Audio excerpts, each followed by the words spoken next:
খুন্তে হাঁসের দেখা মিলেছে তিস্তার চরে। অ্যানাজিডি পরিবারের অধীনে অ্যানাসগণের অন্তর্ভুক্ত এই হাঁস বিপদগ্রস্ত প্রজাতির তালিকায়। সচরাচর এর দেখা মেলে না। বিশেষ আকৃতির ঠোঁট দেখে খুব সহজে এদের চেনা যায়।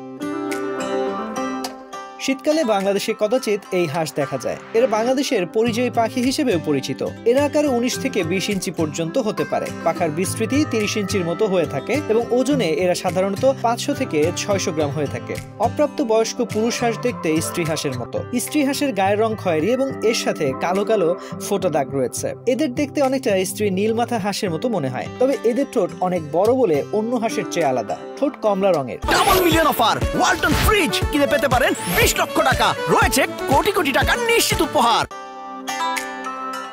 এই হাঁস সাধারণত জলজ উদ্ভিদ ও পানিতে থাকা অমেরুদণ্ডী প্রাণীদের খাদ্য হিসেবে গ্রহণ করে। পুরুষ পাখি প্রজননের সময় কিছুটা হিংস্র স্বভাবের হয়ে থাকে। অন্য পুরুষের কাছ থেকে নিজের স্ত্রী ও এলাকাকে রক্ষা করার চেষ্টা করে। এরা জমিতে বাসা বানায়। স্ত্রী হাঁস একসাথে 9টি পর্যন্ত ডিম পারে। অ্যান্টার্কটিকা ছাড়া বিশ্বের সব মহাদেশে দেখা যায় এই পাখিটি।